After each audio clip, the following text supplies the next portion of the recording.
Welcome to CAN TV 21 Hotline. Let's talk etiquette. It's just a pleasure to be here with you once again. This is such a dynamic subject. I'll never get used to not talking about etiquette because it's so paramount in our society today.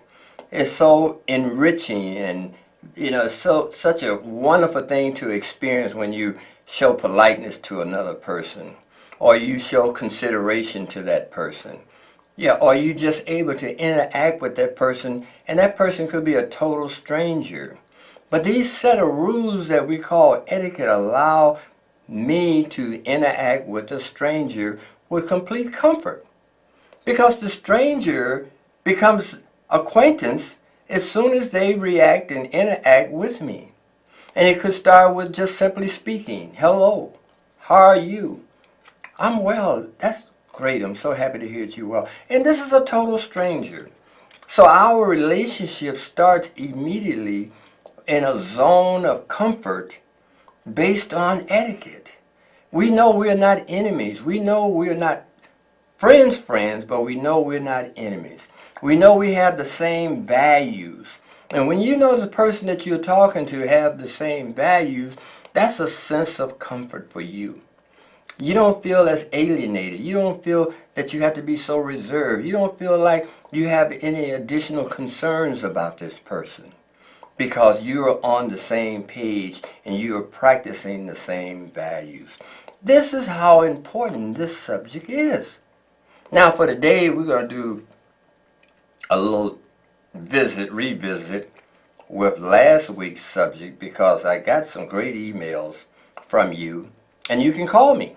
That's 312-738-1060. So give me a call so we can talk about this. But I got some good emails from last week's show. And one of the things they wanted to do was for me to revisit, talk about this whole thing with etiquette and income, etiquette and money. And I don't know if you remember, if you didn't see last week's show, I made the connection. Let me do this first. I'm going to show you the same overhead that we had last week so that you'll see what that subject is from last week, okay? All right, our subject for last week was etiquette as an economic imperative for parents and for mentors. And what that was all about was making the relationship between good behavior, good manners, and income. So what I also added in that show last week is this little chart here, okay? And what we do with this is we tell young people, students, your value. We all have an economic value, whether you want to accept it or not. You either minimum wage or you $100,000 in value.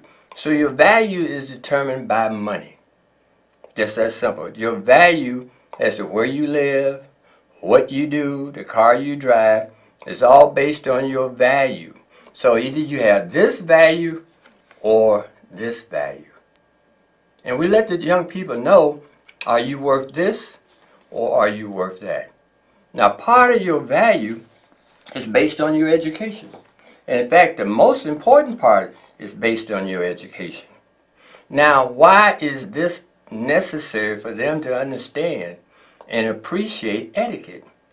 It's an imperative because your value is determined more than likely, or it plays a tremendous role in how you are perceived in terms of your value.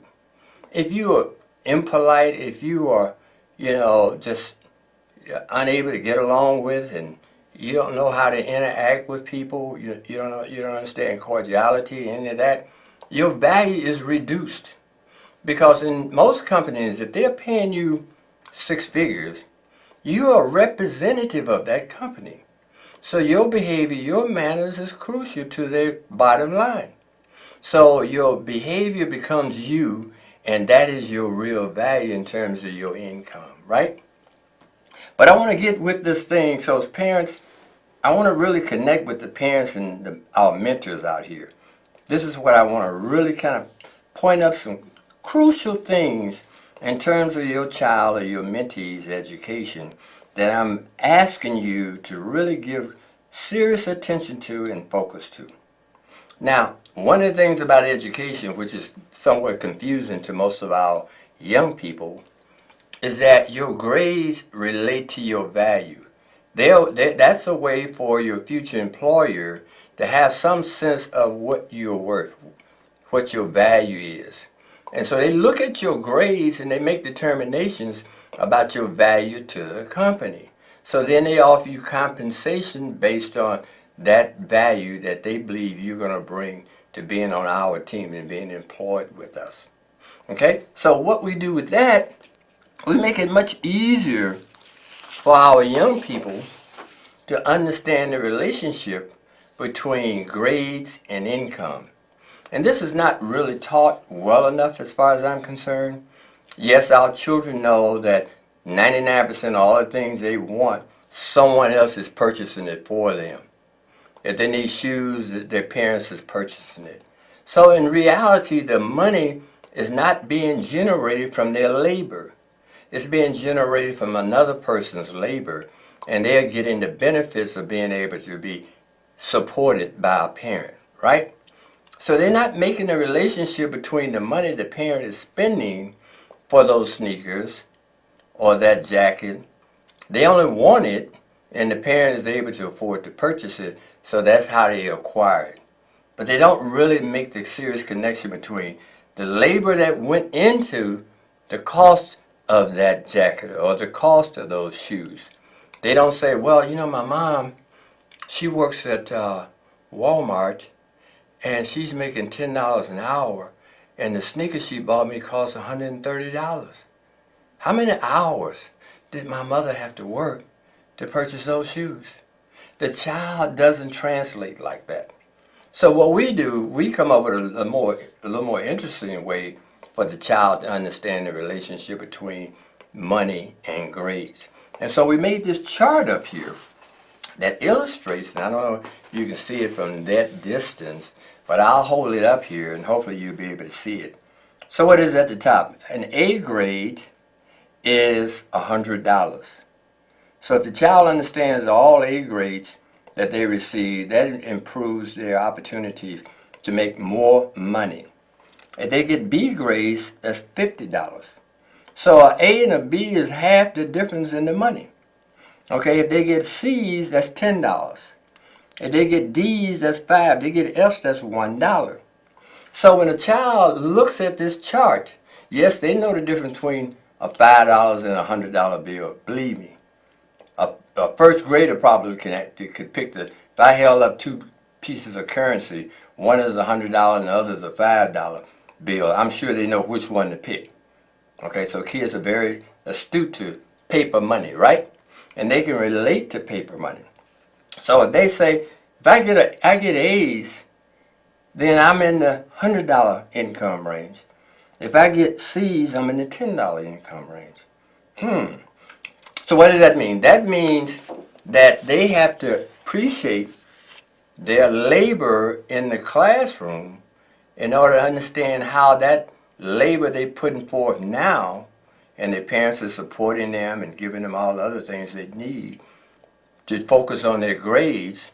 And if their grades are A's, that's going to improve their opportunity to earn more money, no matter what they are doing out here. It's going to increase their opportunities. And the first big benefit of it is when they graduate from high school, that 9 times out of 10, if you're an A student, you're going to get free scholarship money. That could be in the thousands of dollars to go wherever you want to go, because that shows one thing to the employer of your future. That shows that you're disciplined, that you can retain information, and that you have done all the things that is necessary to acquire that A, including past tests. And generally those kids just have good memories, and they put in the time to study the subject, and they're able to pass the test and get a good grade or A grade. Okay? So they need to understand the relationship between money and grades so they'll appreciate better what are their opportunities going forward to be able to earn more money. So that's a lot for them to understand, but they can't understand it if you're teaching them slowly and you take it slow with them and continue to repeat it with them so that they will be able to see exactly what you're teaching them.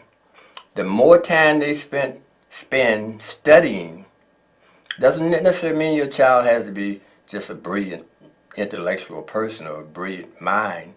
They could be average. If they need to invest more time into studying to get the A's, then it's worth it for them to invest more time. Too often our children have too much leisure time anyway.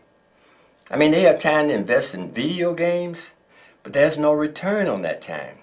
Money is time and time is money. So please encourage your children to see their real future and how this time in their life is so critical to where they're going to go 10, 15, 20, or 30 years from now. And the relationship between etiquette and how that's going to shape their future in so many ways that they can't even imagine the skill being that important to their future. So what have I done? I've developed another overhead here to kind of break this down a little more so that my mentors that's out there listening to the show, or my parents who have a child that they want to be successful and they know what they need to do, or at least have an idea, I want to help them. The Etiquette Foundation of Illinois wants to help you understand how important it is to educate your child with etiquette at the core. Okay, the etiquette becomes who they are. That's how important it is. Math don't become who they are. You know, I can't look at your child and say he's a mathematician, but I can look at your child and judge that child based on their behavior. And that tells me a lot more about how you have raised your child than any other discipline. Okay? Because this is a lifelong discipline that they use every day in some form in public. So this is why etiquette is so important to the educational process. There's probably no other subject in this time and day that's more important. Because our children are faced with so much missed messages, so much that doesn't have anything to do with why they should behave a certain way. And honestly, I actually believe that it's by design. Okay? I really believe it is, because there's no money in the marketplace for this subject. They can sell you video games, they can produce movies to entertain you, but there's no way they can monetize it. So what do? It's not important. They don't care if your child have good manners or morals. In fact, they have systems already in place. If they have bad manners, 9 times out of 10, they're going to be unemployed. Okay? And if they have poor morals, 9 times out of 10, they're going to end up in prison. Okay? So they have a solution for the children who weren't given good moral training. We'll just lock them up. See? But those rules kick in when you break the law and you're judged, as a menace to society because of what you did. So your manners and your morals are crucial if you're going to raise your child to be successful in this society. Those are the 2 critical things that they must internalize and project at all times and under whatever those circumstances may be.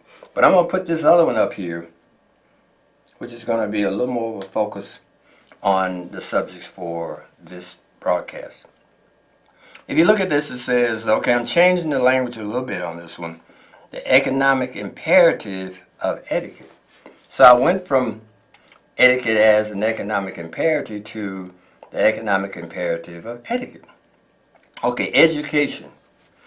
I mean, really, we don't have a good sense, I don't think, as parents and mentors of how education, it's a great word, but it doesn't really tell you how education connects with your future career or the business that you're starting or the knowledge you're going to need to be successful. There's a little wishy-washy in that understanding. So I'm going to try to break it down real simple here so that perhaps you can get a sense of where we're coming from at the foundation on this subject. Education, preparation for gainful employment. Preparation, that's what education is. It's like preparing you for gainful employment or to start your own business or however you make your living honestly. Okay? So that's, if education was said, you're being prepared to be employed. You're going to school to learn these subjects so that you can be employed. And one of the most important subjects that you should learn is etiquette. Because all of your interactions and relationships with your employer and your co-workers is going to be determined by your ability to have those skills that are called etiquette skills. There's no way around it. You're going to have to use those skills in the workplace in some form or in some fashion. But they aren't teaching you etiquette as the first subject when you go into school. They're not even teaching it to you at all. So if etiquette plays a role in how people see you, how they relate to you, how they interact with you, but you haven't been taught it, then what are you going to be able to do in the workplace? It's an intellectual discipline. You have to understand why you're doing what you're doing and the reason for you doing it. You're just not doing something just because I think this is appropriate. You're doing it from an intellectual standpoint because you've been trained like in math or any other discipline. There has to be logic to why 2 + 2 = 4. You will never understand mathematics if you don't understand why 2 + 2 = 4. You'll never get to geometry and trigonometry and advanced calculus and all that stuff. See, so why are you going to school? What is your purpose for going? What are you trying to learn to be able to do in your future life? So this first one, go back to it again. Education, preparation for gainful employment or self-sustainability. This last little part, self-sustainability. And what does that relate to? Self-sustainability is your ability to take care of self. That I can do this successfully. That I can support myself. That I won't need the support of my family or my friends in order to do what I can do for myself. And it takes money to be able to do that. You can't do it without money. So that means you're going to have to labor, either intellectually labor or physically labor. You're going to have to produce something, some form of labor, in order to acquire the money to be able to take care of yourself. Okay? There's no way around that. No one is going to give you anything. Try going to a store and ask for, I'd like to have that cold drink over there. Could I have it? I don't have the money to purchase it. Then I said, sir, you need to leave the store. You don't have any money. Why are you in here? Okay? So we live in a capitalistic society that requires money to do any and everything in your life. If you don't have the money, you can forget about it. No one's giving away nothing. So self-sustainability is your ability to provide a service or labor for a company or someone who wants to purchase your labor. In essence, when they hire you, they're purchasing your labor. And you're required to function a certain task or perform a certain task in order to be compensated. So etiquette plays a part in that relationship between your employer and you. Oh, you don't think it does? Okay, keep thinking it doesn't matter. There's no relationship. Keep thinking that way. Okay, you see how far it gets you or it gets your children. So your role as a parent or as a mentor is to be able to, put this back up again, is to be able to get your child to understand what education is. Preparation for gainful employment. If your child said that every day they left home, going to school, I'm going to school to get prepared for gainful employment, then your child be thinking the right way in terms of why they're going to school. They need to understand why. What's the logic behind me going there? And what am I supposed to do when I get there? What are my responsibilities and obligations to myself and to my fellow students? I need to understand that. I have a caller. Caller, you on the air. Hello? I call back. Want to talk to you. Call me back. But so if you're doing your child any service, your child needs to understand why they're going there. And what are they going there to achieve? If they understand that, then they can see their future. They can begin to plan their future even in the 5th, 6th, 7th grade. You ask your child, what do you want to be, son? Dear my daughter, what are you studying? What would you like to be as an adult in the work world? And they begin to tell you what those things are. You can begin to dissect them and connect it with their education. What subjects are important? Why they need to know this? How is it going to benefit them 20 years from now? Okay? So we're going to move on to the next one on this subject here. Curriculum. Okay? Of course, English, grammar, and diction is very, very important. Now, if you're going to emphasize a subject for your child to really master, is mastering the English language. I mean, it's imperative. It's critical. They need to learn what I have here, grammar and diction, how to pronounce a word correctly. You know, how to string a sentence together and do it clearly and concisely. How to write properly. So that's a subject that you really have to give a lot of training to your child or reinforcement to your child for your child to understand the importance of good grammar, the importance of good diction, understanding and appreciating the English language. Those skills is worth about 20 to 25% of their salary or their income. It could be 60 or 70% of their income. What comes out of their mouth and how it comes out is crucial to their income value or value in the workplace. So that's a critical subject. And you need to start early training your child to not mimic what you hear on TV, in the school, the kind of bastardization of the language. That has no value.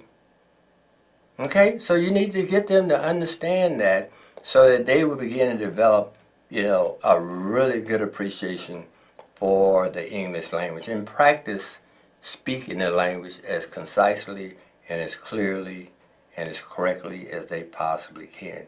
That's going to add 30, 40, 50, 60% to their value in the workplace or in any other self-employment situation. Now what is next? Let's move back to this overhead chart. I'm only picking a few subjects to go over with you today because the show is only 27, 28 minutes long. Okay?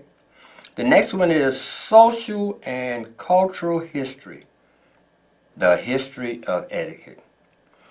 Why is this social and cultural history so important for your child to appreciate?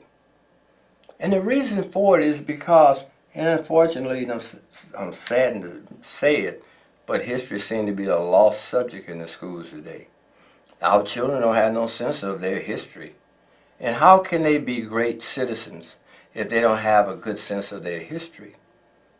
And so one of the most important components of that history is their social history. Where did we as a people come from? How did we evolve? What was our values in that evolution? How was the family formulated? And what are the relationships within the family that makes it possible for us to live as civilized people? What values are there that gives us the ability to build a great nation like we have here? So that social history is probably more important than economic history, although that's an important subject. more important than political history, although those are important subjects as well. But the foundation of our humanity and how we evolve as citizens, as individuals, was determined by our social skills. So that history is very, very important. And so, one more I'm going to cover here before we close out the show for today. And rules governing social behavior, good manners, and morals. They are a set of rules. Everything is driven by rules. Okay, be they mathematical rules or rules of conduct. The reason the rules are necessary to establish is so that you and I can agree on how we should conduct ourselves. We have to have a rule that everybody can agree to. It's like basketball. You can't come to suddenly decide you're going to invent a new rule for basketball and say, I want to use this rule. Of course, you're not going to be able to do that, right?